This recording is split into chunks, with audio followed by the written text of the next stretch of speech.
Sud Kivu, les Wazalando délogent le M23 AFC et les milices de l'armée rwandaise de Paul Kagame de 4 agglomérations de la République démocratique du Congo.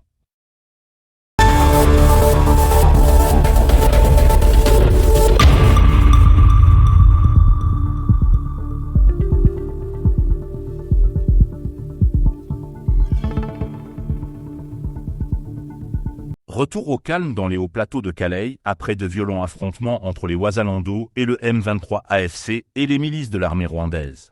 Le calme est revenu ce mercredi 9 avril au matin dans les hauts plateaux du territoire de Calais, dans la province du Sud Kivu, après 2 jours d'intenses affrontements entre les combattants locaux Wazalando et les rebelles du M23 AFC, soutenus selon plusieurs sources par l'armée rwandaise. Opposer les deux forces armées sur les collines stratégiques surplombant les localités de Bushushu, Lemra et Iuzi.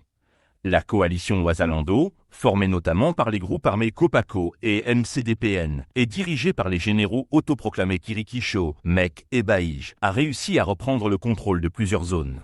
Selon des activistes locaux des droits de l'homme présents dans la région, les localités de Change, Bushaku 1, Bushaku 2 et Nyawaronga sont désormais sous le contrôle des Wazalando. L'intensité des affrontements a provoqué un déplacement massif de la population. D'après des sources locales, une grande partie des habitants a fui les combats pour se réfugier dans des zones jugées plus sûres, notamment à Bushushu, Mabuka et Iuzi.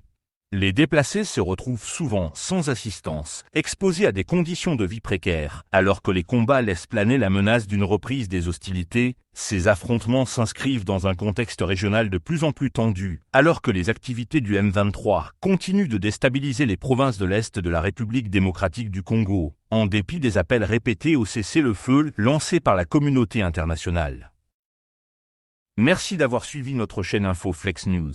Si vous avez aimé, pensez à liker, commenter et surtout à vous abonner pour ne rien rater des prochaines vidéos. À très bientôt pour une nouvelle analyse.